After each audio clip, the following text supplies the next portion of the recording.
Então, boa tarde, pessoal. Primeiro, eu vou apresentar sobre o meu trabalho no Laship ali, que eu comecei em agosto do ano passado e estava focado no controle de içamento lá do guindaste. Primeiro, antes de começar, eu acho que é interessante só eu lembrar o pessoal, caso alguém tenha esquecido, que eu sou da eletrônica, né? Não sou da mecânica. Quando eu entrei no Laship ali, eu passei um tempinho no início estudando sobre o guindaste, sobre a hidráulica digital, com a ajuda do Ivan, do Arthur e do Túlio ali, eu consegui aprender, eu acho de uma maneira razoável, sobre como que funciona o sistema de hidráulica digital ali. E eu cheguei a ler também a tese do Henry e o TCC do André também, para mim ter uma noção melhor. Então, eu entendo até um certo ponto, assim, mas eventualmente alguma coisa eu posso, talvez, falar errado. Então, eu já peço pro Ivan aí, ou pro Arthur, ou pro Túlio, qualquer pessoa aí que, caso eu falar alguma besteira em algum momento, por favor, me corrijam, não se importem de me interromper, por favor, não me deixe falar besteira. Só não vai falar fluxo. Não, esse eu já excluí do meu vocabulário, eu nem entendi fluxo antes de dizer com essa palavra. Eu ia falar isso agora, mas. Então, Não faz que nem esses caras que soltaram na defesa da dissertação, palavra fluxo. Né? Sei. meu Deus. É fluxo de informação, tu queria dizer, né? Sim, boa desculpa, né? Ah, beleza. Então, o meu trabalho era... Vocês conseguem ver meu mouse também? Sim, dá pra ver. Beleza. Sim. Então, o meu trabalho era focado no bloco de controle digital, esse bloquinho aqui, eu tirei essa foto do TCC do André, né? Então, era basicamente usar... Bom, quer dizer, a gente tinha esse sistema aqui, que tinha sido feito pelo Henry, se eu não me engano, esse modelo em Simulink aqui, e basicamente o meu trabalho, ele tinha que fazer isso se tornar físico. Então, a primeira coisa que eu precisava fazer era encontrar uma plataforma, que algum controlador, não, um microcontrolador que pudesse rodar esse sistema aqui. Então, eu passei o início lá pesquisando sobre vários controladores, vendo vários aspectos, características de vários tipos de controladores diferentes, para tentar identificar aquele controlador que se adequasse melhor ali ao sistema, para fazer um balanço de várias características, o preço, a velocidade, várias características dos controladores para ver qual que seria o melhor sistema para a gente colocar ali no guindaste para fazer o controle aqui dessas válvulas, certo? Então, no início eu pesquisei realmente uma amplitude de possibilidades, eu cheguei a ver o Arduino também, que na verdade já está sendo usado para uma outra parte ali do guindaste, né? Mas eu também pesquisei outras plataformas, FPGA, daí eu também descobri algumas novas que eu nem conhecia, tem alguns controladores industriais, por exemplo, o Intel Edison, tem o Linked One, Pocket Beagle, Raspberry Pi. E quando eu cheguei no Raspberry Pi, já comparando com as características dos outros, algumas características foram bem relevantes para o Raspberry. A primeira delas é a popularidade da plataforma. Ela é uma plataforma extremamente comum, muito popular. Isso faz com que na internet a gente consiga achar uma base de dados muito grande de ajuda. Então, a gente tem muitos aqueles documentos que explicam como que funciona, tipo, muito extensivamente, muito profundamente o Raspberry, mas também tem fóruns em que as pessoas já fizeram 1 milhão de perguntas e já foram respondidas aquelas perguntas. Então, se a gente se deparasse com algum problema no Raspberry, em algum momento, era provável que aquela pergunta já teria sido respondida, ou seria muito acessível da gente perguntar e ter uma resposta, por causa que muitas pessoas usam e responderiam ali sem nenhuma demora. Uma outra característica interessante no Raspberry é que ele tem 40 desses pinos, que são GPIO, que é General Purpose Input Output, que são basicamente os pinos dele a gente consegue programando, a gente consegue definir eles ou como uma entrada, ou como saída, ou como um PWM, e eu vou falar mais adiante disso, mas alguns deles a gente consegue programar como sendo digital ou analógico. Então isso é muito, muito interessante. Só o fato deles serem de propósito geral, mas ainda era bastante, era 40 desses pinos disponíveis no Raspberry mais simples.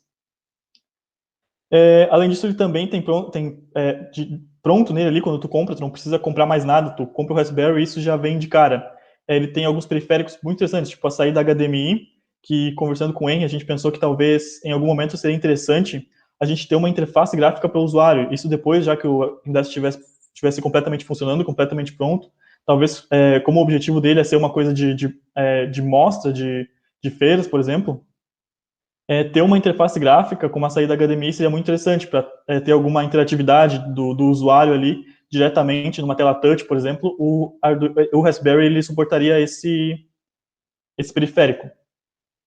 Além disso, ele também tem nele a interfaces Wi-Fi, ele tem Bluetooth, ele tem quatro portas USB e ele tem a conexão de rede. Ele é basicamente o que a gente chama de computador numa placa. Então, tu consegue conectar ele na tomada e tu consegue colocar um mouse nele por USB, um mouse no teclado, e tu consegue colocar por essa saída HDMI um monitor e ele funciona. Ele roda um sistema operacional ali que eventualmente tu pode escolher, mas ele tem um sistema operacional dele nativo. Então, se tu não for usar ele para nenhuma aplicação como essa, de controle, para usar ele como microcontrolador para algum outro sistema, tu pode simplesmente usar ele como computador. Ele funciona como um computador, sem nenhum problema. Além disso, ele tem uma memória de 1 GB de RAM e 512 de armazenamento, é expansível isso. Essa é uma característica de um sistema que vai ser usado como microcontrolador, então tu tem mais RAM do que armazenamento em si, o que significa que tu vai processar mais dados do que tu quer armazenar. Essa característica é muito interessante, o processador dele é um ARM Cortex de 1,4 GB, o que faz dele 87 vezes mais rápido do que o Arduino Mega, que é o Arduino que está sendo utilizado na outra parte ali do Guindaste, né? Essa velocidade, esse período, 1,4 GHz, se não me engano, dá algo em torno de 7 vezes 10 na menos 10 segundos. Isso até me esqueci agora, acho que dá nos nanosegundos. Então, eu ouço o pessoal falando ali que as velocidades que a gente precisa para abertura de válvula, para tempo de relaxação, não lembro como é que é a terminologia ali, mas falam que é milissegundos, né? Então, aqui a gente tem nanosegundos para executar uma tarefa, por causa que essa é a velocidade do processador do Raspberry. E eu acho que a característica mais relevante dele é que a gente tem uma compatibilidade direta do Raspberry com o MATLAB e o Simulink especificamente. Tem um daqueles aqueles add-ons que tu baixa lá pelo MATLAB, que, por exemplo, se tu tem um modelo no Simulink, tu não precisa, literalmente tu aperta um botão, o Simulink automaticamente compila aquilo e faz funcionar no Raspberry. E tu pode fazer tanto ele funcionar conectado no computador para te analisar algum dado, ou tu pode literalmente fazer todo o código que tu está tentando rodar e completamente para dentro do Raspberry e desconectar ele do computador. Então tu não precisa do computador necessariamente, tu pode simplesmente fazer com que ele rode sozinho, simplesmente apertando o botão. O que a gente pensava no início que a gente precisaria fazer é talvez pegar o modelo lá no Simulink e escrever algum código na linguagem do Raspberry, talvez algum C, para rodar direto no Raspberry. Mas isso não era necessário, isso daria realmente muito trabalho fazer isso, e é literalmente apertar um botão e tu consegue fazer o código o modelo em Simulink ou algum código MATLAB rodar direto nele sem nenhuma dificuldade mesmo. Então aqui tem uma imagem do Raspberry, por caso vocês não tenham, caso alguém não tenha visto. Vocês podem ter uma noção do tamanho dele pelas portas USB aqui que estão do lado, tem uma noção da escala dele. Então, aqui é o modelo em Simulink, já atualizado. Eu consegui, foi no início do ano, com a ajuda do Ivan, eu consegui fazer o código rodar no Raspberry. Claro, o Raspberry não estava conectado lá no Guindaste, né? Era simplesmente o código do Simulink rodando no Raspberry. E além disso, eu coloquei aqui, isso está no modelo lá, se tu abrir o arquivo do Simulink, eu coloquei um painel com todos os parâmetros que são configuráveis, são ajustáveis, que esse modelo tinha disponíveis. Então, isso vai ser muito interessante quando a gente estiver realmente usando lá no Guindaste, porque isso eu não cheguei a comentar, eu acho, mas é uma característica muito relevante. Tu consegue, com o Raspberry e essa característica dele ter uma ligação direta com o Simulink, sem tu precisar nenhum processo intermediário, tu consegue, durante a execução do código, alterar os parâmetros e ver a resposta deles em tempo real. Então, tu não precisaria mudar um parâmetro, compilar o código novamente e fazer ele rodar no Raspberry. Tu pode fazer em tempo real, alterar os parâmetros ali, e em tempo real mesmo, ele já dá a resposta dele. Então, isso seria muito útil, a gente imagina, para fazer os testes depois e também talvez desenvolver mais pesquisa em torno ali do guindaste. Então, por exemplo, aqui a gente tem esses campos, aqui são os parâmetros, tem os campos, então caso o código já esteja rodando no Raspberry, e o Raspberry esteja ligado lá nas válvulas, nos sensores, a gente conseguiria mudar os parâmetros direto aqui, dar um Enter e ele já atualiza na hora e a gente já tem a resposta na hora. Então, agora eu vou começar a falar mais sobre alguns problemas que aconteceram depois que a gente decidiu usar o Raspberry, né? Um problema que, na verdade, era um problema esperado, era que esses portas, esses pinos aqui do Raspberry, a saída deles é de 3,3 volts, e essa saída é uma tensão muito baixa, né, para a gente ativar alguma válvula, algum solenoide, alguma coisa assim. Então, é uma solução bem simples que a gente pode usar, vou mostrar aqui para vocês. É um circuitinho muito simples, eu vou tentar explicar aqui, é bem tranquilo mesmo. Então, a gente tem um transistor aqui, essa daqui é a tensão nova que a gente quer. Então, por exemplo, supondo que a gente tem alguma válvula lá que ela é ativada com 12 volts, por exemplo, daí a gente disponibiliza essa tensão aqui. Aqui nessa entrada, a gente coloca a tensão do Raspberry. A forma como o transistor funciona, ele basicamente vai fazer passar essa tensão dessa fonte aqui, sempre que a tensão nesse ponto for maior do que mais ou menos 0,6, 0,7 volts. Então, no caso aqui, a gente tem 0 volts, o que é menor do que 0,6. Então, nesse caso, eu falei o contrário, desculpa. Ele faz um processo inverso. Ele impede que a tensão passe, quando a tensão for maior que 0,6 volts, e ele permite a tensão passar quando a tensão for menor do que 0,6 volts. Então, aqui, como a tensão é menor do que 0,6 volts, ele disponibiliza na saída a tensão dessa fonte. Agora, o contrário, eu coloquei um 3,3 volts, que é a tensão que o Raspberry consegue mandar. Como é maior do que 0,6 volts, então, pelo jeito que ele funciona aqui, ele inibe a fonte que eu estou disponibilizando. Então, eu tenho uma fonte de 12 volts, ele inibiu essa fonte, e agora eu tenho 0 volts na saída. Então, percebam que esse circuito aqui é basicamente um inversor, né? Sempre que a tensão for maior do que 0,6, eu inibo, e o contrário, eu permito a fonte que eu desejo disponibilizar na saída. Então, a solução, o comportamento que eu quero, na verdade, é simplesmente colocar 2 desses em série dessa forma. Então, aqui, elas estão separadas, mas são a mesma fonte, por exemplo, eu quero disponibilizar os 12 volts para a saída, e o controle feito por esse terminal aqui no Raspberry. Então, sempre que eu tenho 3,3 volts, que é uma tensão maior do que 0,6 volts, ele vai disponibilizar lá na saída a fonte que eu estou colocando aqui. E esse circuito, além disso, ele também, a potência que ele consome é muito baixa, na casa dos microwatts. Então, a corrente também nesses terminais aqui, ela é baixíssima. Então, ele é muito útil para esse tipo de aplicação. Então, foi assim que a gente resolveu esse problema. Como a gente tem as fontes lá de 5 volts, 12 volts ou 24 volts, basicamente colocar esse circuito aqui, a gente consegue fazer com que o Raspberry disponibilize ou não essa tensão aqui para ativar as válvulas. Alguma dúvida, gente? Eu tentei explicar aqui, não sei se ficou bem claro. Já que tu perguntaste, por que tu precisa 2 transistores e não um só não resolve? É porque um só ele tem aquele comportamento de inverter, né? Que nem eu mostrei aqui. Tu não quer que seja inversão? É isso? Isso, exatamente. Eu quero que quando ele disponibilize o 3,3 volts, ele coloque a tensão de saída, ele disponibilize na saída a tensão da fonte que eu quero. Se tu permitisse que fosse uma lógica inversa, não teria problema usar um só. Exatamente, não teria problema. Esses transistores também são bem pequenos, eles não ocupam muito espaço, então não seria muito custoso, por exemplo, e nem teria não seria prejudicial por ocupar muito espaço em placa, alguma coisa assim, usar 2 transistores. Certo? Então, agora passando para um problema não esperado. Esse problema, na verdade, foi uma falha minha em entender a definição desses GPIO aqui. A primeira vez que eu tinha visto, eu tinha entendido que, na verdade, tu poderia realmente programar todos eles como analógico ou digital. Só que isso não era verdade. Então, o que acontecia?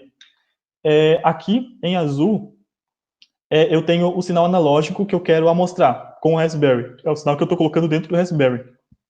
E em vermelho é o que o Raspberry entende. Então, o Raspberry, ele basicamente, ele consegue identificar as tensões de forma digital, mas não só isso, também é binária, porque mesmo sendo digital, ainda assim tu consegue ter um conjunto de valores que tu conseguiria ler. Por exemplo, eu consigo ler, tenho 5 bits, então eu consigo ler 32 valores digitais.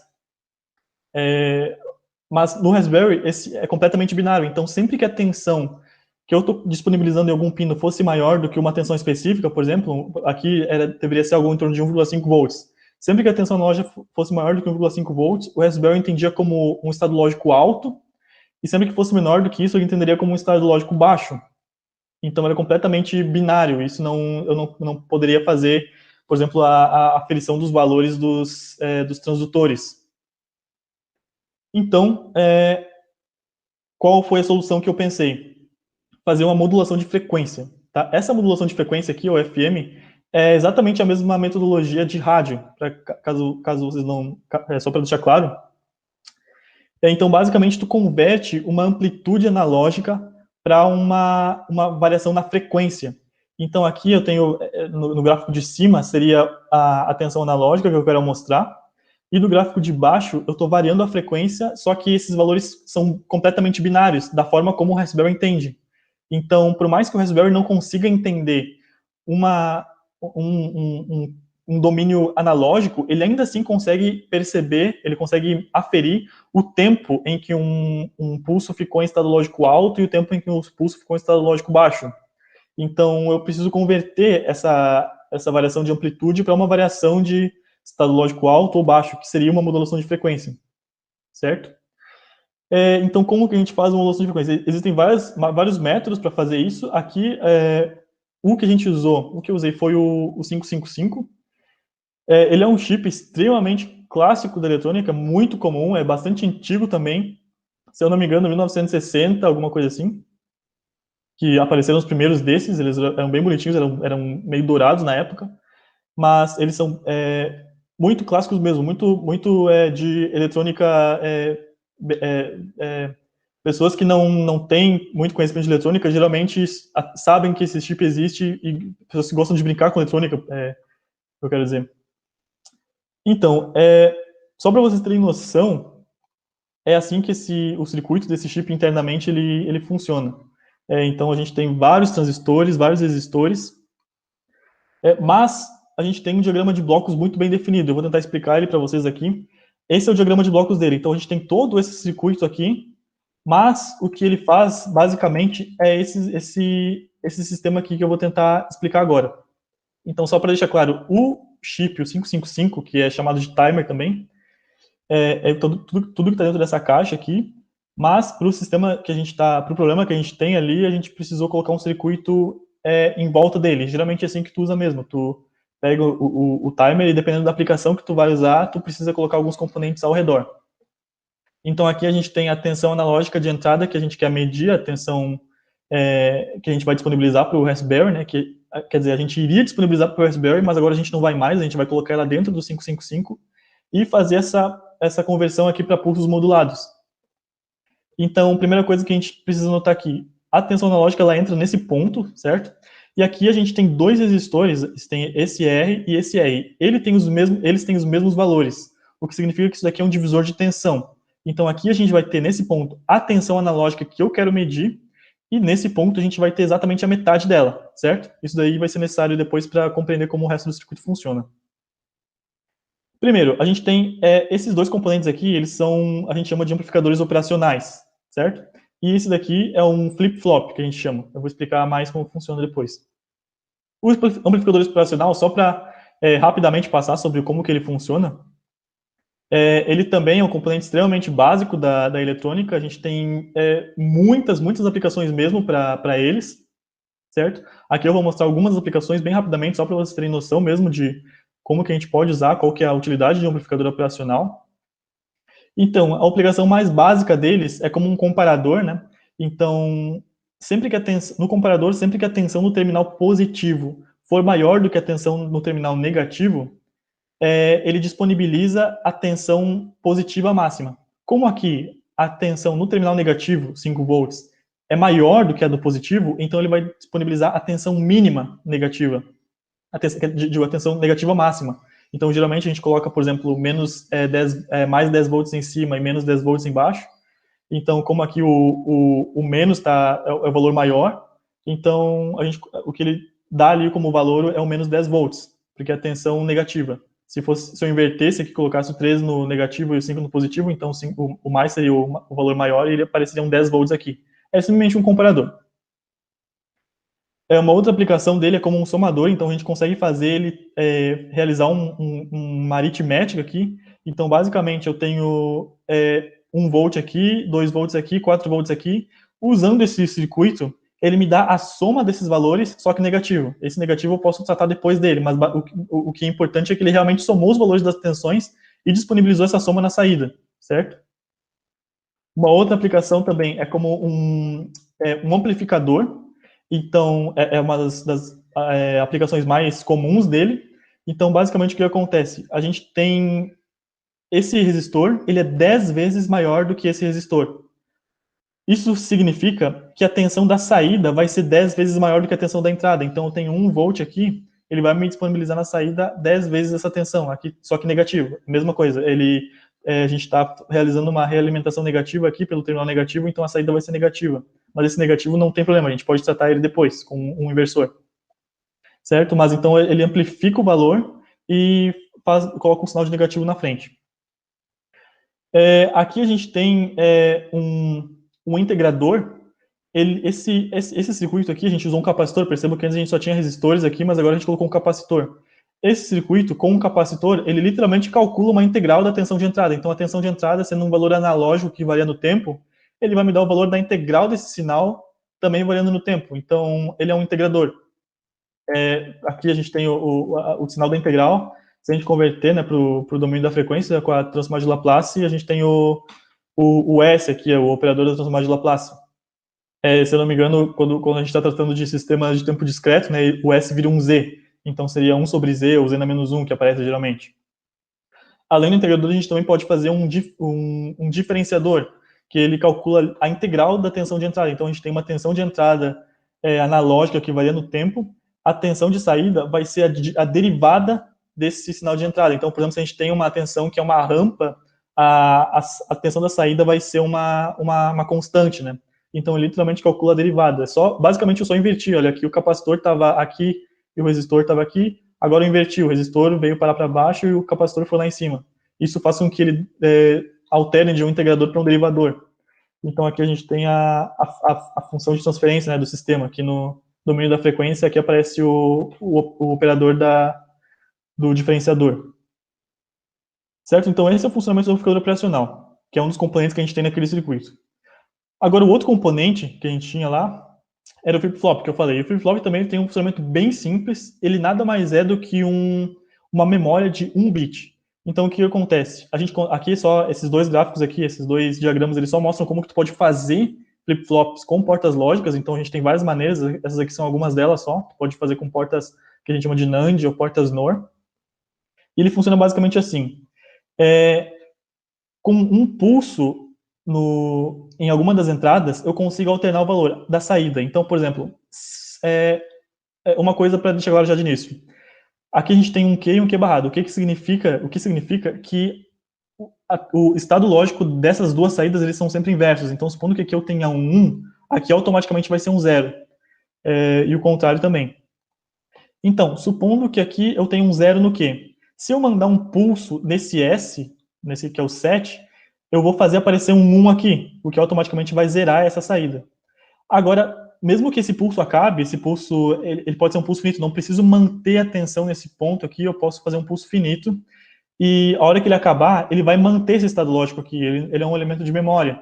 Então, para mim inverter essas saídas, para mim fazer aparecer um 0 aqui e um 1 aqui, eu preciso mandar um pulso agora nesse R, que é o reset. Então, esse pulso, da mesma forma, ele também pode ser finito, eu não preciso manter uma tensão nesse ponto para que ele mantenha a saída do jeito que eu quero. Eu posso mandar um pulso, o pulso acaba e ele vai manter o estado lógico como estava antes. Então, aqui a tabela de verdade, basicamente. Supondo que eu tenha 0 e 0, eu não mando pulso nenhuma das entradas aqui, ele vai armazenar a última saída. Então, seja lá qual ela for, essa vai ser a que vai continuar ali.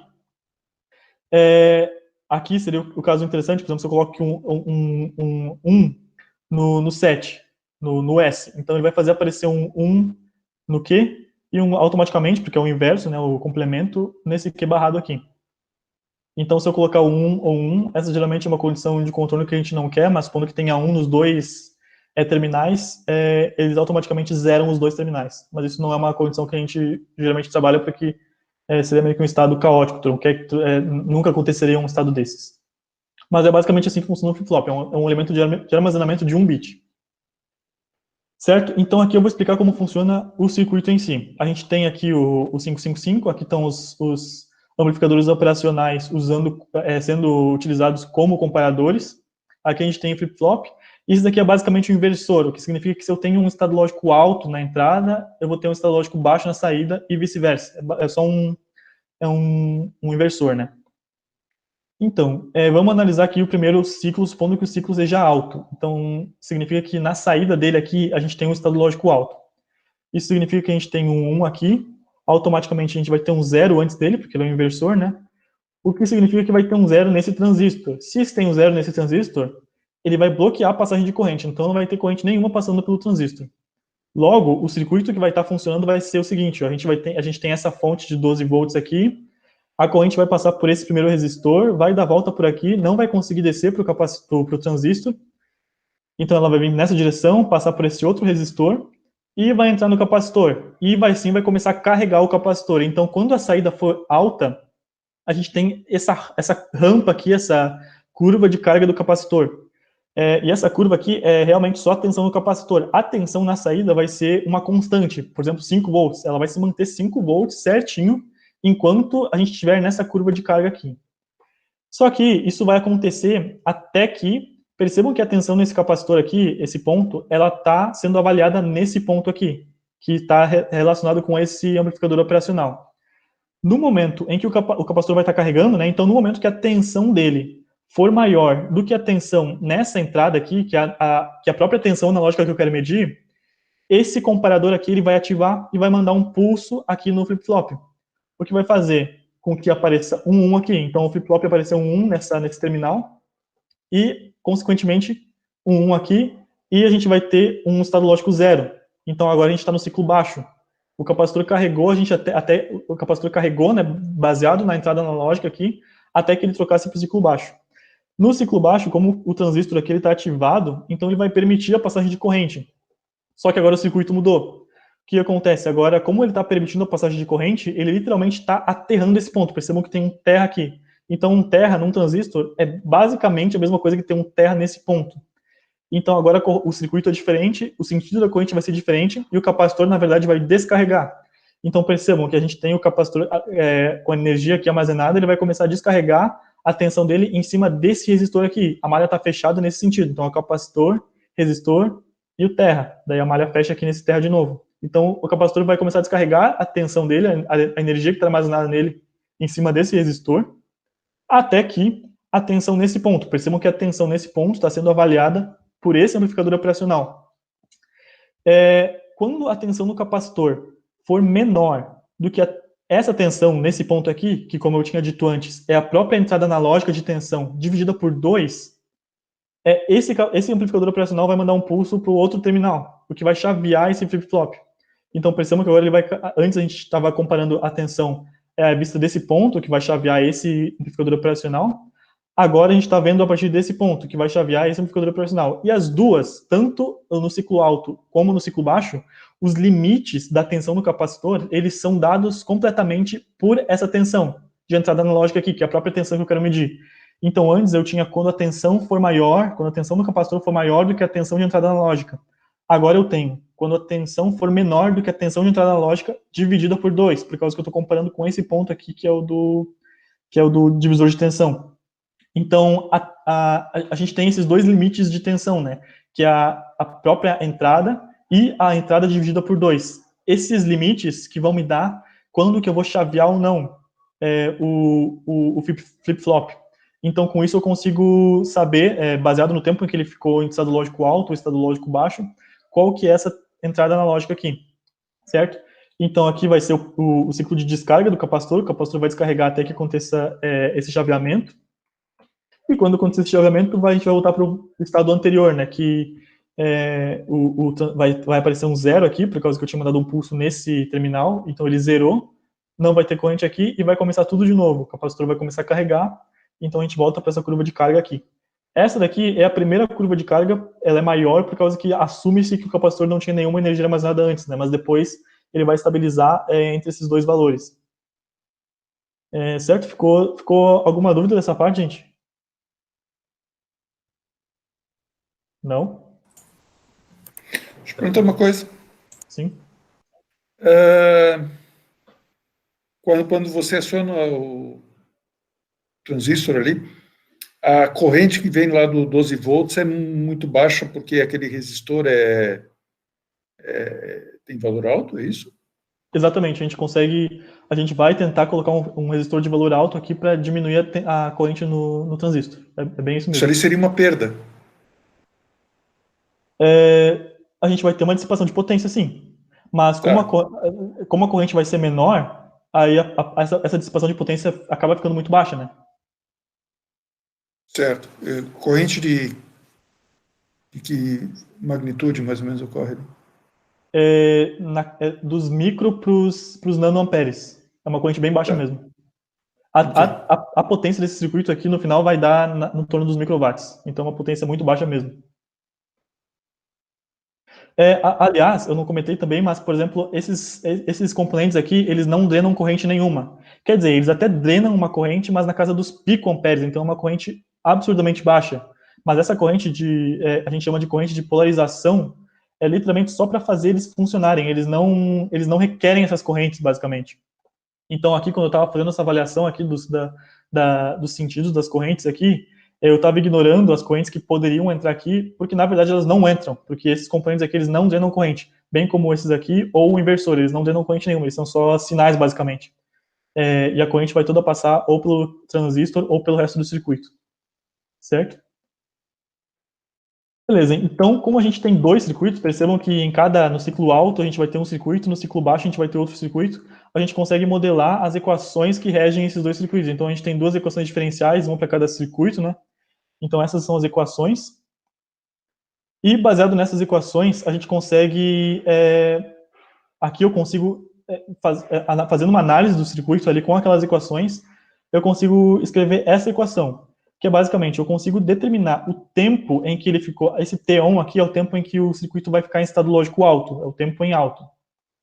Ele depende do tal, que é uma constante que depende dos capacitores e dos resistores, depende da tensão de alimentação e depende da tensão analógica de entrada. Então, eu consigo determinar o tempo em que ele vai ficar em estado lógico alto baseado na tensão analógica de entrada. Só que não é exatamente isso que eu quero, né? Eu quero exatamente o contrário. Então, eu inverto essa equação para expor aqui a tensão analógica de entrada, e eu tenho essa fórmula aqui. Então, eu consigo determinar a tensão analógica de entrada baseado na tensão de alimentação, baseado no tempo em que ele ficou em estado lógico alto e nas constantes do circuito. Então, eu basicamente resolvi o problema. Eu consegui determinar uma tensão analógica a partir do tempo, do período dos pulsos e da frequência deles, certo? Então, para mim executar essa equação aqui, essa fórmula, para mim fazer esse circuito funcionar, eu precisei criar um bloco no Simulink. Então, basicamente, o que o bloco faz? Essa seção aqui do bloco, ele ignora o primeiro pulso, porque ele pode ser um pulso errôneo, a primeira borda de subida, eu digo. Essa seção aqui, ele literalmente faz a diferença entre a borda de descida e a borda de subida, o que efetivamente vai me dar o tempo em que o sistema ficou em estado lógico alto, né? E esse bloco aqui literalmente executa essa equação de baixo aqui. Então, eu simplesmente coloco aqui os valores dos resistores. Aqui, por exemplo, eu tenho um resistor de 1 mega, por exemplo, que é uma resistência muito alta, que vai fazer o circuito ter uma corrente muito baixa, mas vai funcionar mesmo assim. Aqui o valor do capacitor também, ele tem que ser um valor muito baixo para a gente conseguir aqueles períodos o mais rápidos possíveis, esse chaveamento o mais rápido possível. A tensão de alimentação, e assim, com esse modelo eu consigo, para vocês verem aqui o que acontece. Então, supondo que eu disponibilize para ele essa tensão aqui, nesses pulsos chaveados, eu consigo reverter para uma tensão analógica. Então, eu consigo remapear de um domínio binário, um domínio digital binário, eu consigo remapear para um domínio analógico, né, contínuo. Certo? Então, resolvido esse problema, eu montei o circuito e a gente teve um outro probleminha que eu tentei de tudo para tentar analisar de onde estava vindo esse problema, que era basicamente essas tensões que o circuito me fornecia ali, elas só eram precisas o suficiente num trecho que estava centrado, mais pelo centro do gráfico, a gente tinha os valores muito precisos, mas quando chegava perto das extremidades, os valores começavam a ter uma diferença. Então, eu realmente tentei descobrir de onde que poderia estar vindo esse erro. No final, eu não consegui descobrir. Eu acho que deve ter alguma coisa a ver com não idealidades ali dos equipamentos, né? Por exemplo, a fonte que a gente estava usando não é uma fonte ideal, ela tem uma impedância associada na entrada que atrapalha nos circuitos. Eu não consegui medir exatamente essa impedância para levar em consideração ali na equação. O próprio osciloscópio ali, a gente tem, quando a gente usa as ponteiras ali as pontas de prova do osciloscópio numa certa frequência, as próprias pontas de prova elas funcionam como um filtro passa-altas. Eu não me engano, não lembro se é passa-alto ou passa-baixo. Elas funcionam como um filtro que pode causar também esse tipo de distorção. Então, como eu não consegui achar a origem do problema, eu só achei um contorno para ele, que é basicamente, como eu estava tendo um problema nas extremidades do sinal, eu basicamente coloquei um circuito antes que remapeia essas extremidades para uma região mais restrita, mas que também continua no centro do gráfico. Então, eu usei um tipo especial de divisor de tensão. Aqui não é exatamente um divisor de tensão, na verdade, porque um divisor de tensão ele simplesmente manteria a referência baixa, que continuaria sendo a mesma, mas ele baixaria a referência de cima. Aqui eu preciso baixar a referência de cima, mas eu também preciso jogar tudo um pouco para cima, o gráfico. Eu preciso ter um vão aqui embaixo. Então eu precisei usar 3 resistores. E, na verdade, como esses 3 resistores aqui são bem definidos, eu ainda assim consigo reverter, eu consigo saber, baseado no resultado que o circuito anterior me deu, eu consigo saber qual que era a tensão analógica. Por exemplo, supondo que aqui fosse de 0 a 10, aqui eu tenho de 2 a 8. Daí lá no circuito com o timer 555, eu medi 8 volts, eu consigo, como eu sei esses resistores aqui, eu consigo saber que na verdade eu estava me referindo a 10 volts. Então é basicamente uma questão de colocar esse circuito em consideração depois das equações. E tendo usado esse circuito, funcionou perfeitamente. Consegui, realmente, a tensão estava indo de 0 volts até 10 volts, por exemplo, eu remapeei elas e assim eu consegui saber, na verdade, exatamente qual que era a tensão que eu realmente queria medir. Eu basicamente não consegui achar a fonte do problema, eu achei um contorno para ele, que seria fazer esse remapeamento. Certo? Então, o circuito final ficou assim. Esse é o esquemático do circuito. Aqui a gente tem, esse daqui é o 555, com os resistores e o capacitor aqui em torno dele. Aqui a gente tem um outro amplificador operacional que eu coloquei externo, que ele basicamente faz um isolamento das impedâncias aqui. Esse circuito aqui ele tem uma resistência. Na verdade, esse circuito aqui ele estaria ligado junto, né, com os transdutores, né? Daí teria uma impedância do transdutor associada com esse circuito aqui. E se eu não tivesse esse amplificador operacional, essa associação de impedâncias, de resistências ali, eles acabariam distorcendo o sinal também. Então eu uso um amplificador operacional nessa configuração, que é a configuração de buffer, que a gente chama, que é seguidor de tensão, para isolar um lado do circuito. Então esse circuito aqui, ele basicamente não vai interferir nesse circuito. E aqui eu tenho os resistores que eu usei para fazer aquele remapeamento que eu acabei de comentar antes, certo? Então, além disso, eu fiz um protótipo o layout da placa de circuito impresso, né, como que ficaria. Então, esse é o layout da PCB. E uma modelagem em 3D da placa ficaria mais ou menos assim. Então, a gente teria Um deles aqui seria o 555, né, o timer 555, e o outro seria o amplificador operacional que eu acabei de falar, para isolar os dois circuitos. Então aqui a gente tem todos os resistores em SMD, os capacitores. Essa placa é bem pequena, então ela seria do tamanho de 2,5 centímetros para 3,5 centímetros, mais ou menos. Então, seria realmente bem pequena e bem tranquila da gente usar ali, ela não ocuparia muito espaço. A potência que ela consome é na casa dos 1000 watts.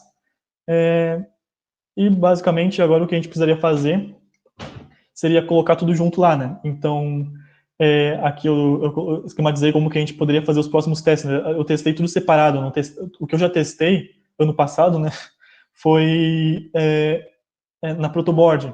Então, a gente precisaria colocar os transdutores de pressão, os transdutores lá do sistema, junto com essa modulação de frequência, colocar no Raspberry, fazer o Raspberry rodar o sistema em Simulink, tanto o original, que é o que o Henry fez, mais o bloco que é necessário para decodificar o sinal do modulador de frequência.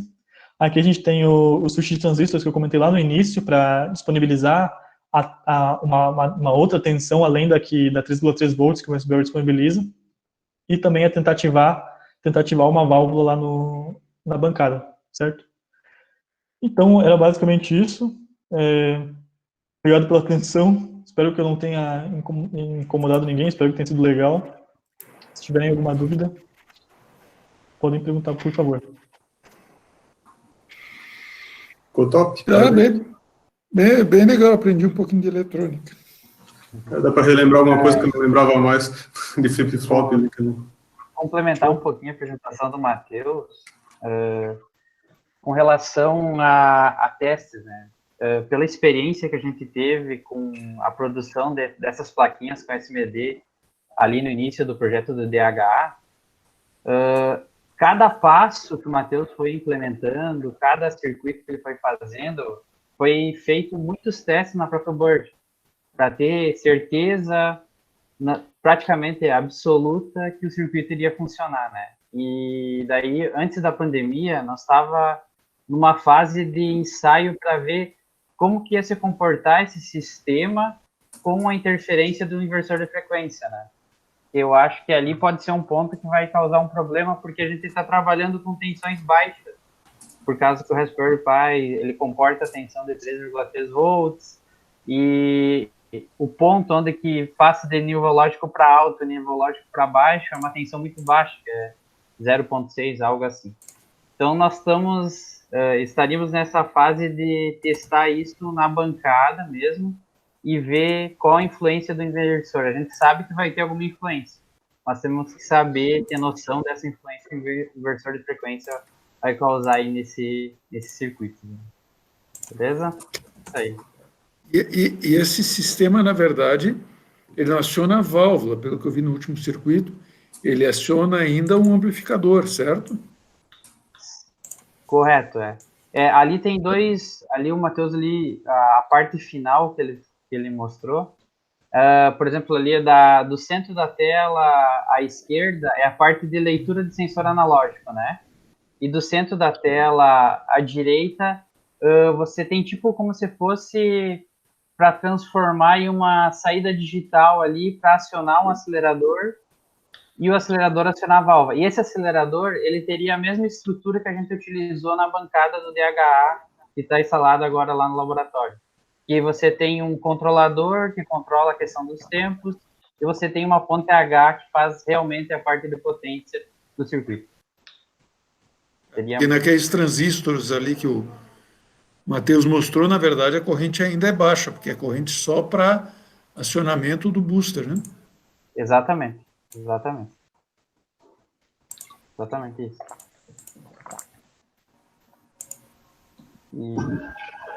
Eu tenho uma dúvida, pessoal. Vocês têm noção qual que seria a taxa de aquisição desse equipamento? Aquisição de sinais analógicos? Na casa dos microsegundos.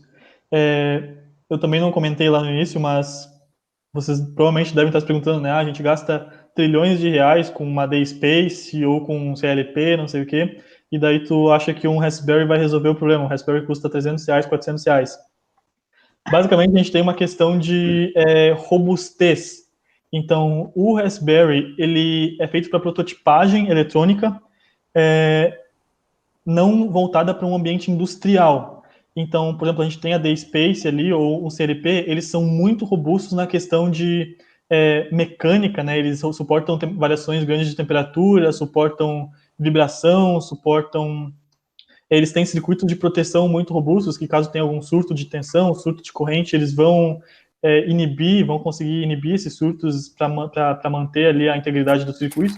O Raspberry ele é um pouco mais sensível. Esses controladores de prototipagem desse tipo, como o Raspberry, como o Arduino, eles são um pouco mais sensíveis nesse sentido. Então, a gente precisaria levar em consideração isso na hora de colocar eles ali na bancada, para garantir que a gente não vai ter, ou vai ter de forma muito mínima, esse tipo de problema, né? Então, apesar deles terem esses problemas, apesar deles terem um tempo de amostragem muito pequeno, o que seria muito útil ali, o período de amostragem deles é realmente muito baixo, que torna eles muito bom ali para essa aplicação, ainda assim eles não são tão robustos nesse sentido, então tem que tomar muito cuidado na hora de usar eles.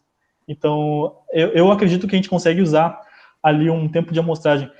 Essa questão do tempo de amostragem é um pouco complicada, porque assim, por exemplo, a operação mais simples que a gente consegue fazer com um controlador desses por exemplo, tu tem dois pinos. Um deles tu usa como uma entrada e o outro tu usa como uma saída. A operação mais simples que tu pode fazer pegar um estado lógico de um desses pinos e jogar exatamente ele para outro pino. É a operação mais simples. E essa operação a gente consegue medir em tempos de clock que ela precisa. Então, a gente poderia usar para essa operação 2 ciclos de clock. Um para ele aferir o valor num pino e o outro para disponibilizar o valor no segundo pino. 2 ciclos de clock. Isso daria 2 nanosegundos de o tempo tanto da amostragem dele ali como do processamento do sinal, que foi simplesmente jogar para outra saída. Agora, como a gente vai passar o sinal, na verdade a gente vai pegar o sinal dos transdutores, fazer um processamento que não é trivial desse sinal para depois ativar as válvulas, então a gente vai usar vários ciclos de clock. Por exemplo, supondo que a gente assuma que a gente vai usar 300, 500 ciclos de clock, por exemplo. A gente precisou de 500 ciclos de clock para pegar um sinal de um transdutor de posição e, baseado nisso, a gente tem que ativar uma certa válvula. Se a gente usar 500 ciclos de clock, a gente vai usar provavelmente 300 nanosegundos. O tempo ficou na casa de nanosegundos ainda. Então, para 500 ciclos de clock, que são vários ciclos, suficiente para fazer um processamento que é o que o sistema requer ali, a gente ainda assim vai cair na casa dos 300 nanosegundos. Provavelmente vai ser um pouco mais do que isso, mas a margem está realmente muito boa ainda. Então, o tempo ali esse tempo de amostragem, o período de amostragem, a gente tem como fazer uma estimativa, mas ele vai depender do processamento que tu está fazendo nos dados, do processamento que tu está fazendo nos sinais, né? Mas para ser nessa casa de nanosegundos para microsegundos. Tá. Obrigado pela explicação. Desculpa, professor, pode ir. Ô, Matheus, eu estou muito interessado nesse tipo de instrumentação que você está usando, porque ela é muito barata, muito acessível, né? E eu tenho ouvido falar muito bem de um componente eletrônico chamado ESP32. Eu não sei se você chegou a pesquisar sobre o ESP32. Por acaso, é um chip de rede? Ele seria como é que eu vou te dizer, né? Porque eu também, na verdade, sou leigo nisso aí, né? Ele seria um equivalente ao Raspberry, né? Tá? Eu avaliei uma dissertação lá da URGS, que o pessoal usou isso para servopneumática, tá? E ele tem a vantagem, todas essas vantagens do Raspberry, tá? Todas essas vantagens. E ele tem uma vantagem que você usa o mesmo IDE do Arduino para programar ele. Mas você pode usar também o MATLAB, tá? Na verdade, muito legal. Todas essas eletrônicas de baixo custo estão tendo um procedimento análogo ao AD-Space. Tu compila tudo lá no Simulink e descarrega na eletrônica, tá?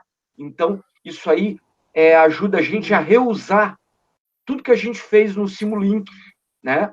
Tudo que a gente fez para AD-Space também fica fácil agora de jogar para essas essas plaquinhas, tá? Eu tenho até um material, tá? Se tu te interessar, dessa banca, né?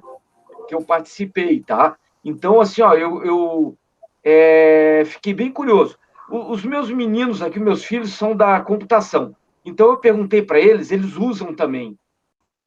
Você tem uma facilidade também, com o ESP32, de fazer comunicação sem fio também, né? Por isso que você deve ter ouvido falar também na questão de rede, né? E eu tenho uma outra curiosidade. Eu vi ali todo o seu esforço em ler um sinal analógico, né? Aí eu fiquei pensando assim, né? Por que ele não usou um conversor analógico digital? Eu fiquei pensando. Exatamente. A gente, na verdade, foi uma dúvida que apareceu no início, logo no início, quando a gente teve esse problema.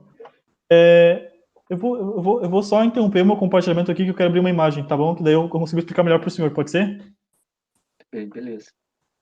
Rapidinho.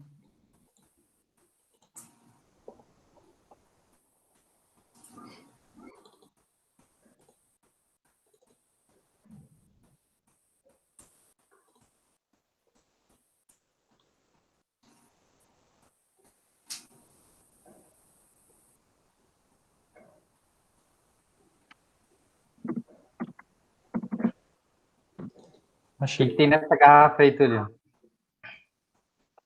Não é água, né? É tônica, é gin tônica. O que eu posso dizer é que o exterior é de alumínio, o bico aqui acho que é silicone, e acho que tem um ABS como plástico rígido aqui. Acho que para essas horas é informação suficiente. Vocês estão vendo a minha tela? Sim. Certo. Então, por que não faria sentido usar um conversor analógico digital?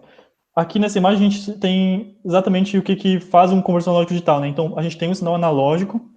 Um conversor analógico digital, ele vai amostrar valores em um tempo específico, com um tempo de amostragem específico aqui do sinal analógico, para, geralmente, ou armazenar esse valor em uma memória. Então, como eu tinha falado antes, por exemplo, supondo que a gente tenha um sinal analógico ali, a gente pode ter a gente define sinais analógicos com a precisão de bits dele. Então, a gente tem um sinal analógico de 5 bits, por exemplo.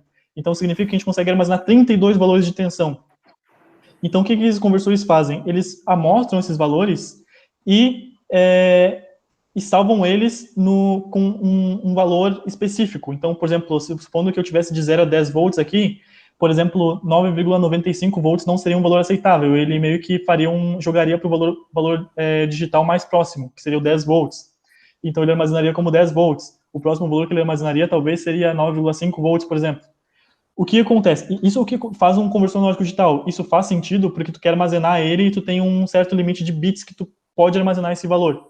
Ou, às vezes, tu tem um canal digital, um canal de transmissão, que também tem um limite de bits. Então, tu consegue, por exemplo, TV digital, por exemplo.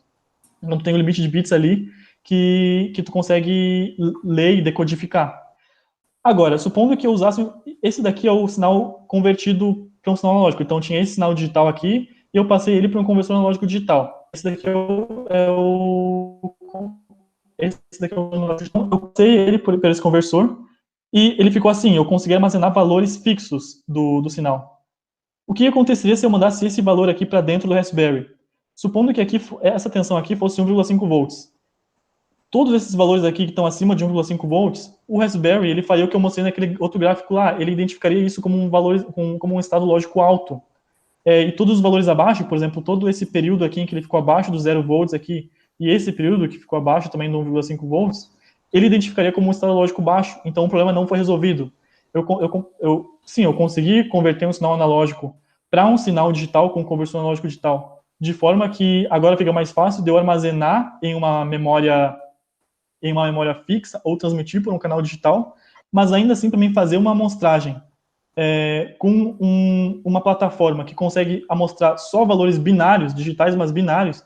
Isso daqui já quebra essa questão de ser binário, por causa que, por exemplo, eu tenho 1, 2, 3, 4, 5, 6, eu tenho vários valores que eu consigo mostrar, isso não é binário. Então, mesmo assim o Raspberry continuaria convertendo esse valor aqui para o estado lógico alto ou estado lógico baixo.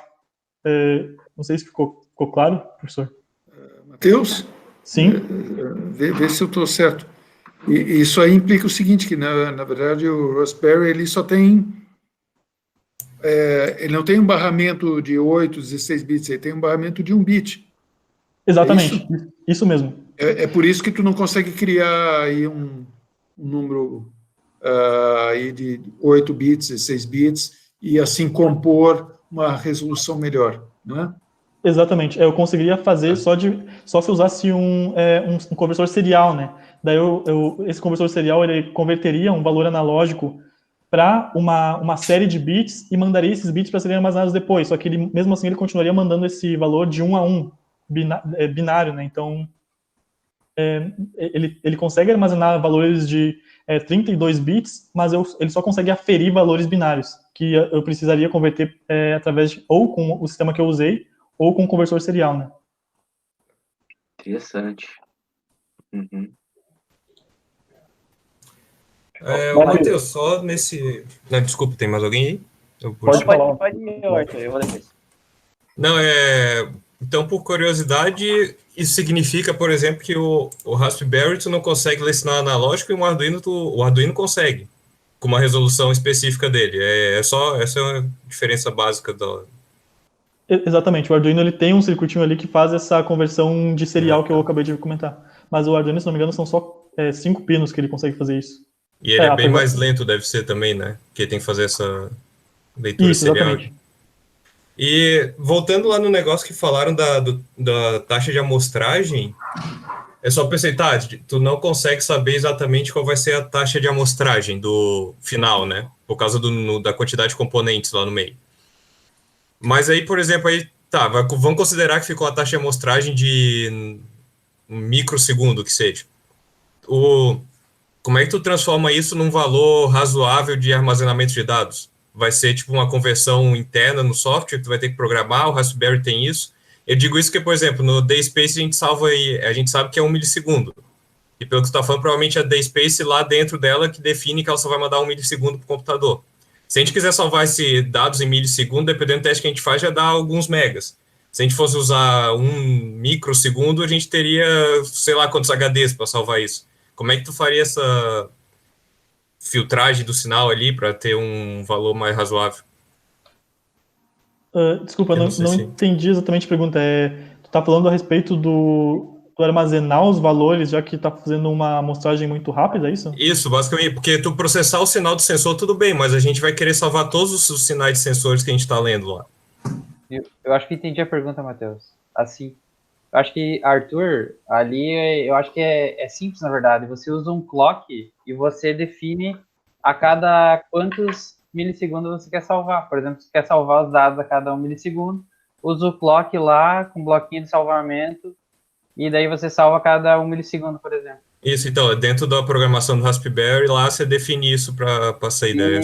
Então, tipo, são coisas bem independentes mesmo, assim, né? Tu define depois como que os dados vão ser passados por um computador, digamos, tu tá usando. Sim, exatamente. É um negócio bem simples, só queria saber mesmo como é que era feito. Eu acho que a única questão que tu tem que ser sempre maior do que o valor que ele faz o processamento de dados, mas aí você poderia salvar a cada 1 milissegundo, a cada 10 milissegundos, simplesmente utilizando um bloquinho de clock lá, né, dentro do Simulink. Beleza? Acho que era isso. Não, era isso mesmo. A dúvida. Matheus, a minha pergunta é um pouco mais simples, mas é porque eu vejo eu não sei se eu vou chegar a mexer com isso, com a parte de identificação das falhas na DHA, não sei se vai dar tempo para poder mexer com isso, mas eu vejo que vai ter níveis ali de sistemas que a gente vai ter que analisar. Então, assim, para a gente da mecânica fica muito mais fácil imaginar pós o booster, né? A falha acontecendo pós o booster. Para você, enxergando o booster como um sistema e enxergando as portas de saída do Raspberry, não de entrada, vamos falar só da saída. O Raspberry ele tem algum sistema, ou eu precisaria de fazer isso via sistema externo para poder fazer um monitoramento dos valores que saem na porta? Porque uma coisa é o que o controlador está processando de informação, outra coisa é o que ele está saindo da porta dele. Né? Então, assim, eu mando o nível lógico 1, mas eu quero saber se a porta está, de fato, saindo no nível lógico 1. Com isso, eu consigo identificar um tipo de falha, que seria a falha da porta lógica do controlador. Né? Que não necessariamente a minha válvula falhou, não necessariamente o meu booster falhou. Né? Então, assim, o Raspberry ele tem essa possibilidade de estar fazendo isso nele, integrado, ou teria que ser via sistema externo, via sensores, para fazer essa monitoração? Se eu entendi bem a tua pergunta, a resposta é a seguinte, é uma questão de programação. Tu pode programar o Raspberry para ele salvar os valores numa posição de memória específica. Eu não sei se é isso que tu quer dizer. Por exemplo, eu consigo associar os valores das saídas do Raspberry com uma posição de memória e eu posso simplesmente programar ele para que ele comece a armazenar os valores que eu tenho em uma saída específica a partir daquele ponto. Ele vai armazenando esses valores. Daí assim eu conseguiria fazer um monitoramento dos valores que estão na saída do Raspberry. Eu não sei se é exatamente isso que tu quis dizer. Para mim saber se, por exemplo, o meu controlador, o Simulink está pedindo a porta X sair nível lógico 1. Mas fisicamente está saindo 1. Essa que é a minha dúvida, entendeu? Aí teria, no caso, assim, o que eu entendo seria medir a tensão ali na saída e comparar o resultado. Se tá saindo 1, né, tanto do controlador quanto lá na porta, então beleza, está funcionando. Se não está, falhou. Eu precisaria de algo para indicar que a falha seria do Raspberry, entendeu? Tipo, nessa sentido.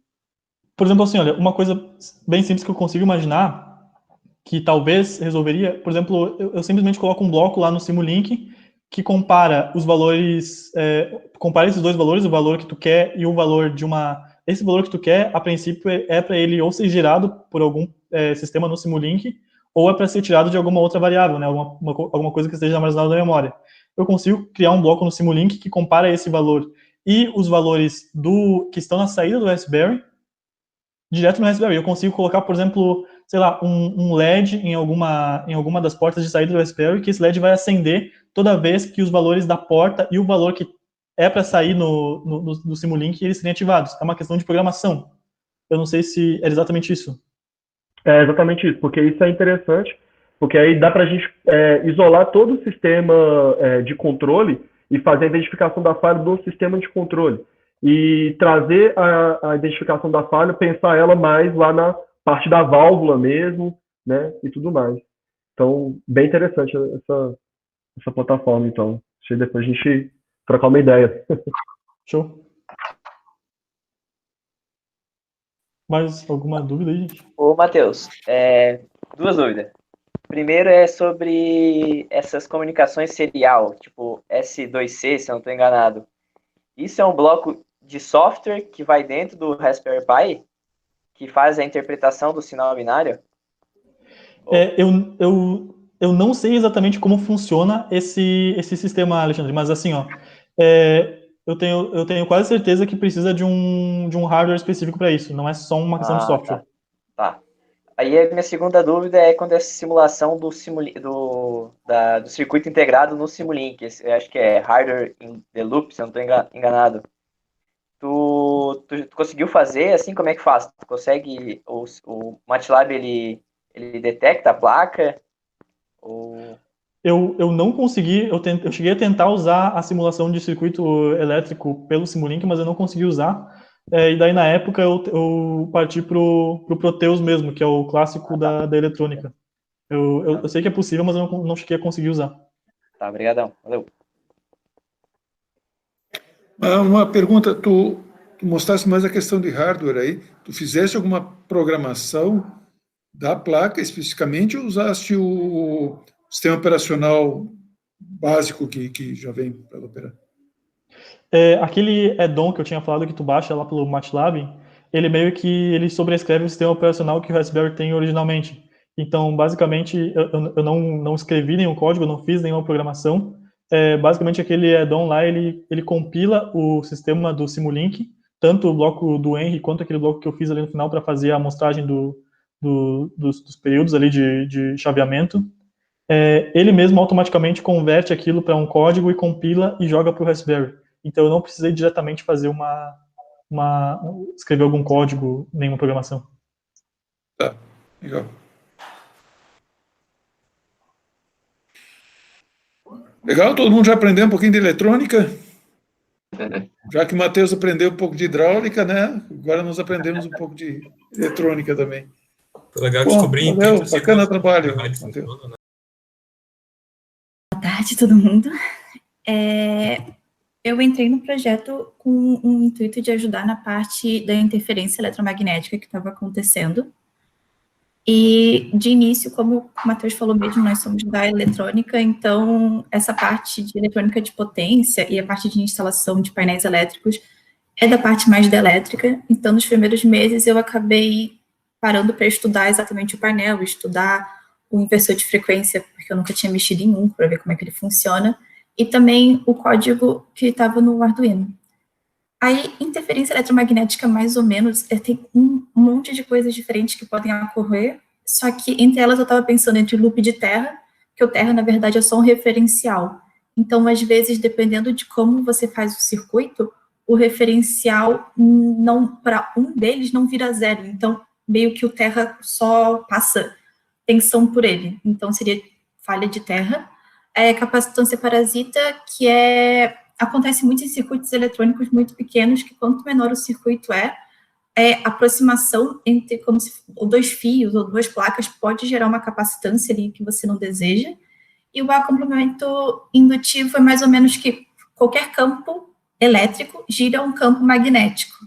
Só que o campo magnético não consegue gerar um elétrico, apenas quando tem uma diferença, tem um fluxo nele. Então, quando o campo elétrico gira e começa a mexer muito com correntes alternadas, acaba tendo um campo magnético com um fluxo que ele, por si, gera outro campo elétrico. É mais ou menos o carregador de telefone novos, agora que é só por aproximação, que você já consegue carregar um outro telefone. Então, isso acontece bastante se você tem dois fios perto, e um deles é de, não sei, DC, e é pequenininho, só está passando 5 volts. Se você tem um do lado que passa 120 alternado, esse 120 alternado vai interferir nesses 5, se eles estiverem muito perto. Então, olhando já aí de frente, assim, dá para ver que na saída do inversor tem os cabos de controle e os cabos de potência juntinhos. Então, eles estão muito perto e isso não poderia estar acontecendo. Então, primeiro eu fui entender o que era um inversor de frequência e eu li um manual para conseguir entender. E outra coisa também que a gente tem na eletrônica é quando vai fazer um circuito, nós fazemos ele com todas as instruções perfeitas para ele funcionar maravilhosamente. E depois, se for para mandar para uma fábrica, uma indústria, fazer em larga escala, a gente pode ir tirando alguns que seriam tipo, vai filtrar um pouco mais, não sei, essa som, por exemplo, e não precisa de tanto. Então, tu vai tirando pedacinhos, mas ele continua funcionando. E é mais ou menos isso com o inversor de frequência. Não sabe, ele manda um monte de coisa para você fazer, mas pode ser que ele funcione sim em alguma delas. Então, no manual, pedia para todos os cabos serem blindados num excesso que não precisava. Aí o tamanho de cada fio também, que não chegava a ter necessidade, que foi o que aconteceu, que fizeram tudo sem ter cabo blindado. E outra coisa é que normalmente se compra inversores de frequência em par com o seu motor.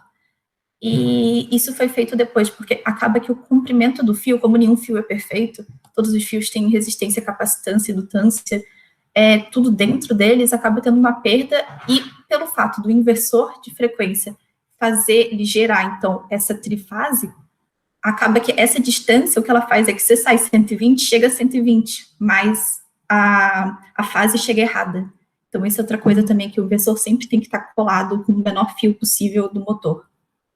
Aí eu fiz um mapeamento também da interferência dos fios, que eu vi que o Arduino conseguia fazer uma certa filtragem dessa interferência, só que como eu não sabia se a interferência vinha pelo ar, se vinha por fio, por onde ela estava vindo, eu acabei indo no INEP falar com um dos professores de lá, e a dica dele foi mais ou menos de fazer tudo e fazer tudo de novo, tirar tudo do painel e botando aos poucos para ver exatamente de onde surgiria, porque como é algo que não dá para ver, fica bem complicado. Aí, as coisas que eu consegui ver com o Ivan, que seriam mais práticas de fazer primeiro, seria separar, então, os cabos de controle de potência, blindar os cabos que teriam como ser blindados, que não fossem muito compridos. Aí o inversor a gente tirou do painel também, deixou eles bem pertinho do motor. Aí a carcaça do motor a gente aterrou ela e também o aterramento em si do painel não estava muito bom, a gente deu uma arrumada nisso. Aí aqui tá como estava antes o inversor e como a gente botou depois, que é esse cabo cinza, ele é o cabo blindado. Aí aqui tá como se fosse a estrutura que a gente fez para colocar do ladozinho do motor. E botamos também isso daqui para conseguir ligar e desligar ele por fora, que estava tudo por dentro do painel. Aí ele ficou assim, ficou agarradinho, subindo o fios de controle depois por cima. E aí, então, o outro problema que nós tivemos foi que, mesmo assim, continuava tendo interferência. E aí, eu fui ver, porque a parte de controle do inversor, ela não é necessariamente, não precisa mesmo dela. Seria como se fosse um plus do inversor. E na nossa programação do Arduino, a gente ainda estava usando ela, e na hora que a gente foi fazer essa mutação de um lado para o outro, nós tiramos essa conexão. Então, o que acabou foi que, como não tinha nada ali, uma das entradas do Arduino estava em aberto, como se fosse para receber informações, ela estava se comportando como uma antena. Então, como tem bastante interferência ali no meio, por mais que a gente tentou isolar tudo certinho, ainda tinha algo passando, ela captava isso e fazia os relés ficarem acionando. Aí é mais ou menos aqui onde é que está a interferência. E aí foi isso, a gente conseguiu arrumar botando esse cabinho cinza que está saindo dessa bordezinha para baixo, que é o de controle, e aterramos bem os painéis. E eu vou mostrar um videozinho de como é que estava antes e como é que ficou depois. Esse daqui é o antes. Que é esse que está tudo apitando, é a interferência.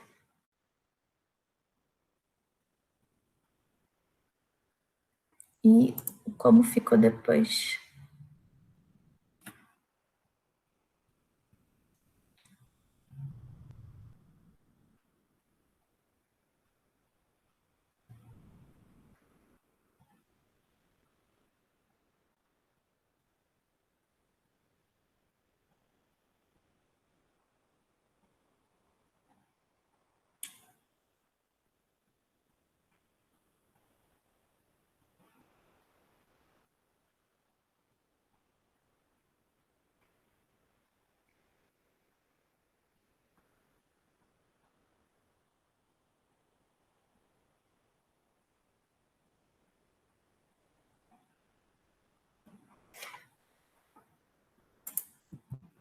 Aí, esse final de semana passado, eu consegui com o Túlio, que ele arrumou as partes das mangueiras ali, e a gente conseguiu fazer realmente o bracinho mexer de um lado para o outro, sem interferência, sem nada. Eu imagino que o Túlio vai querer falar sobre o que ele fez, que eu não sei exatamente. Acho que ele mudou as tubulações. Sim, é bem simples, mas a última etapazinha aqui, como estava cheio de mangueira, estava meio feio, talvez vocês se lembram da imagem da semana passada. O projetinho de fim de semana do Lachip foi trocar tudo por tubulações rígidas, a não ser, claro, a parte girante e esse dreno do motor que ainda está uma mangueirinha passando, que ia ser muito difícil passar um tubo rígido. Mais para mostrar para vocês como é que ficou, que agora está bonitinho. Esse é o guindaste no The Crane fez. Então, eu acho que era isso, porque teve outras complicações, mas é tudo que o principal era tentar fazer ele funcionar sem interferência, que a gente conseguiu. Se alguém quiser alguma pergunta. Complementando um pouco a apresentação assim, da Luana. Então, infelizmente acho que não saiu o áudio nos vídeos, né? Mas o pessoal que estava lá no Lachip, não tem problema. A interferência ela era muito forte mesmo, muito forte. Não tinha como utilizar o guindaste. Ele acionava as válvulas hidráulicas simplesmente pelo fato do motor estar ligado, né?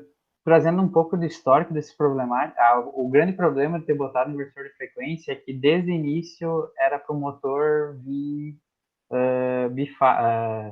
monofásico de fábrica, né? Daí acabou vindo um trifásico, não deu para trocar, tivemos que implementar inversor de frequência. se esperava já esse problema de interferência mecânica, mas não, interferência eletromagnética, mas não esperava que ele fosse tão forte como o pessoal que acompanhou ali a construção do guindaste viu, né? Então daí a Luana entrou para resolver esse problema. Assim, no início a gente levantou muitas possibilidades, como ela falou ali no início da apresentação.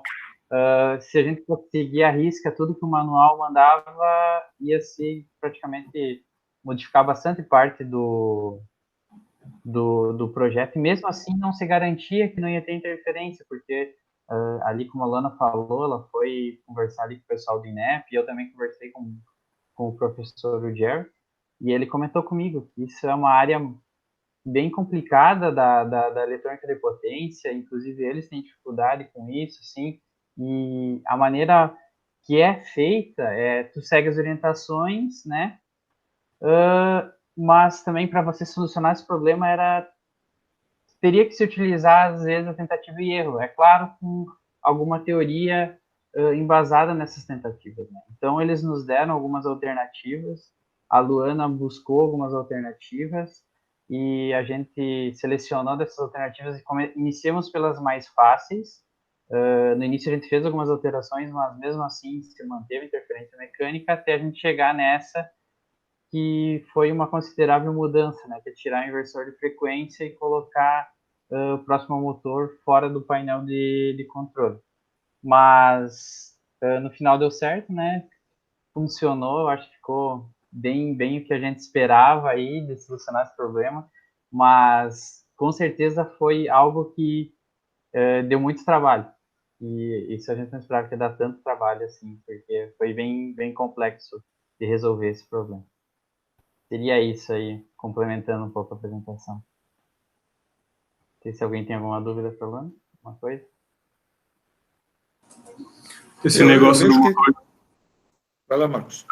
Não, esse negócio do motor tem que ficar o inversor tem que ficar o mais próximo possível do motor, então a gente tem um problema lá no DEH, né? O inversor está a uns 15 metros, o cabo lá do... não é muito ideal. Sim.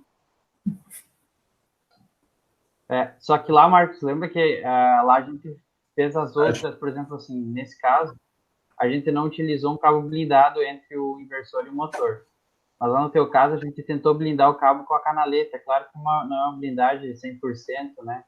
Mas a gente usou uma eletrocalha, né, metálica, para tentar blindar aquele cabo. Mesmo assim, ali nos sensores transmissores de pressão que você tem na bancada, você percebe, é muito perceptível essa interferência. Né?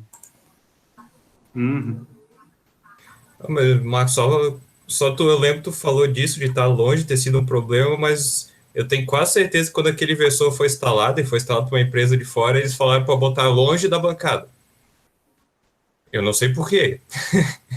Não falaram nada desse negócio de fia, etc. Só falaram que era sensor e pensaram em colocar longe. Então deve ser um mistério mesmo esse negócio. Às vezes Se tu for ver a bancada do Henrique, o motor tá lá no telhado. o inversor tá... aquele lá também não tinha muita escolha, né? Mas eu lembro que quando foi montar aquela bancada, eles viram de colocar afastado mesmo o inversor. Eu não lembro por quê. Não teve nenhum comentário disso de comprimento de cabo. Uhum.